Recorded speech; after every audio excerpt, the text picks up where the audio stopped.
আমাদের টেকনিশিয়ান সাহেব গাড়ি ঠিক করতেছেন, অনেকক্ষণ পরিশ্রম করছেন, গাড়িটা এখনও ঠিক হয়নি। তো উনি আমার কাছ থেকে একটা বাদাম চাইছে, তো একটা বাদাম অলরেডি দিয়েছি, আর একটা বাদাম ওনার জন্য রাখছি। তো ওনার কাজের ফাঁকে অনেক পরিশ্রম হচ্ছে, তাই ওনাকে একটু খাওয়া দিচ্ছে মাঝে মাঝে। কারণ সবাই যখন কোনো কাজ করে পরিশ্রম হয়। উনি গাড়িটা ঠিক করতেছেন আজকে, উনি কিন্তু অনেক অভিজ্ঞ টেকনিশিয়ান। উনি আজকে তুমি কি করো? তুমি দেখতেছো? না, আমি এই যে এটা ধরতেছি। গাড়ি ঠিক হয়েছে, গাড়ি ঠিক হয়েছে।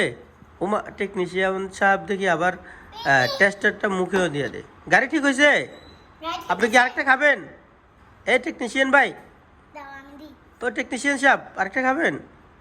আরেকটা? আচ্ছা দিন, খান খান। তারপরেও জিনিসটা ঠিক করে, ভালো করে, সুন্দর করে ঠিক করেন। থাক, আপনি আপনি কেন ডিস্টার্ব করতেছেন? ব্যাস, স্যার ঠিক করতেছে, টেকনিশিয়ান সাহেব। নিজের গাড়ি নিজে ঠিক করেন। হ্যাঁ, টেকনিশিয়ান সাহেব, হ্যালো, এক্সকিউজ মি, গাড়ি কি এখন চালাতে পারবো? না, এখনো আরো ঠিক করা বাকি আছে ওনার।